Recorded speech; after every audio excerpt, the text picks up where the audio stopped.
This video is brought to you in part by PremiumBeat.com, an exclusive source of royalty-free tracks for your creative needs. If you like the songs in this video, go check out PremiumBeat.com in the description below.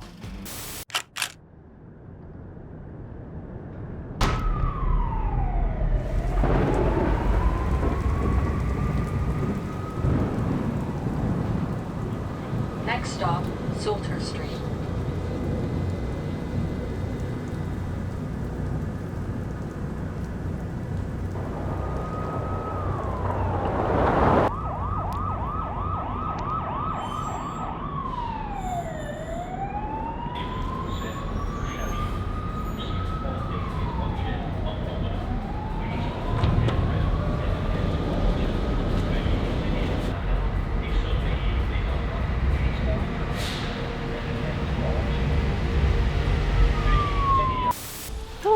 Okay, back in Toronto today. I'm so excited to be here because, like, I don't know, I haven't been in the city for so long and it just feels so good to be surrounded by like cinematic architecture. I don't know, like normally, like when I lived here in the city, I was like, oh, I hate the city, I don't like the city, there's just too much gray, but I don't know, for some reason I'm feeling it today. I'm really feeling the cinematicness of Toronto.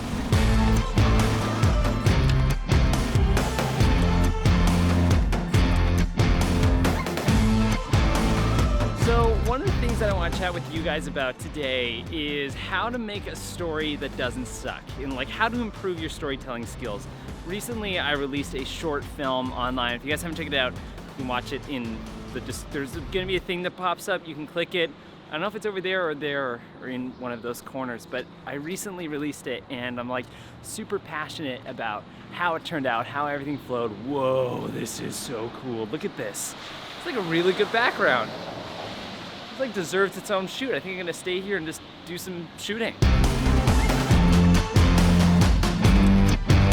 So how to make a compelling narrative? How do you tell a story really well online? Now, this seems like sort of like an impossible topic that a lot of creators, and especially myself, sort of face, because it's like, how do you make a good movie? How do you make a good story? It is a tough equation, but there are a couple things that I've learned from making my latest short film, Blinders. When making that film, I sort of used a formula, and I learned that formula while I was editing the movie, and this is pretty translatable too. So for those of you guys who are like, oh, I don't do documentary work, this doesn't apply, this is storytelling rules. It's not just for documentary, and you can learn a lot of these skills.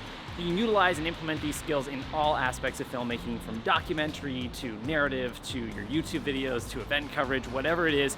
This is translatable across the board.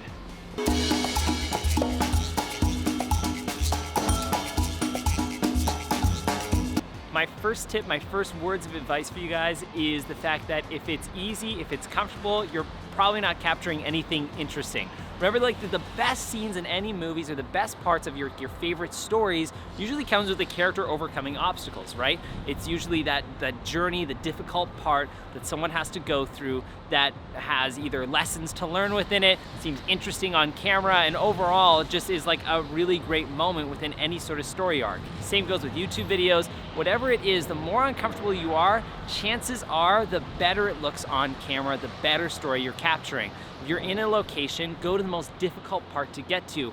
That's where the story lives. When we were making this movie, I was overwhelmed with difficult, uncomfortable obstacles, from like my event just like failing with no one arriving, to actually hosting an event in 48 hours, to talking to a community of strangers that I had no idea how to communicate to. That was probably way scarier than anything I've ever done. Story lives within discomfort and overcoming obstacles. There is no great story that comes from sitting around doing nothing with no conflict or struggle. I wanted to make something big, something impactful. The only struggle was we had less than 48 hours to assemble everything. You see, the goal is to host a small dinner for those who live off the streets. This is a lot harder than it sounds. My next point is assemble a story. Have an idea of where things are gonna go through a simple story arc, which is beginning, middle, and end. And if you implement discomfort through that shoot, you will have the fundamental important part of any great story, which is conflict and struggle or obstacle, overcoming obstacles. But you need to have a beginning, middle, and end. And you can even just like extract middle, because if you have beginning and end, middle will find its way. but understand what your beginning is gonna be and understand how you're gonna end it. Once you show up on set, start analyzing, start thinking about things, how they're going to assemble. But if you're just shooting B-roll, if you're just shooting beautiful stuff, you're not gonna have a story. That leads to my third point, which helps figuring out how to get a story, how to assemble it all together, the glue that fashions together a dynamite story.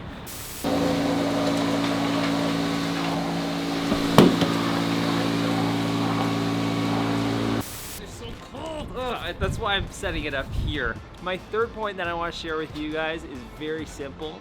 How's it going? So my third point that I want to share with you guys is very simple, very easy, and that is to capture interviews. It's to capture questions. Questions, interviews, talking to people, human interaction is a great narrative to assemble a story. Whenever I felt lost in the edit of doing blinders, I always had backup stuff of me talking to camera, me doing interviews that helped assemble the story back together. Remember, B-roll and nature shots is really hard to put a story together if you're a beginner editor or you don't have enough footage, but if you have someone talking to camera, you can literally get them to tell the whole story with minimal B-roll. That's why you see more videos of talk to camera than you do of just like nature cinematography. So when we worked on blinders, I made sure we had a section of interviews which kind of assembled the ending, and that was sort of the meat and potatoes and where the message was sort of attached to. And then I sort of sprinkled it with coverage of me talking to camera to lead the audience through my personal journey of assembling that story. So if you have a variety of footage of talk to camera along with nice B-roll, you're able to cherry pick what helps lead the story. So I'm heading out now. Hopefully I'll be able to pick up a couple people along the way. It's going to be pretty difficult now. It's starting to get late out, it's starting to get dark, and it was at this moment I believed the night was going to turn into a complete train wreck.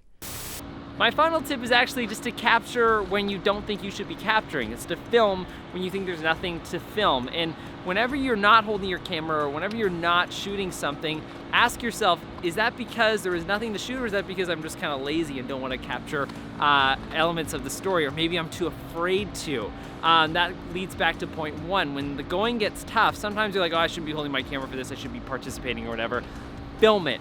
You know, if you're that guy capturing a moment when it's getting really tough or difficult, as long as you're doing it respectively, then do it. I highly recommend, whether it's someone going through a hard time and you're filming respectively, so like giving them the distance. If they say not to film, don't film.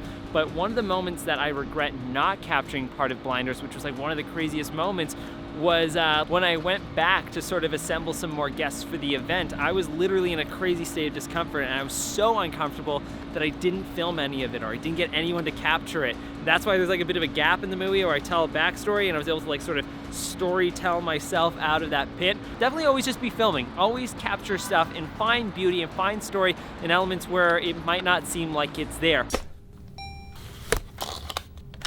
A key tip that I'll talk more in a future video is emotion before motion. So if you think you're capturing a lot of transitions and a lot of cool stuff, that does not matter.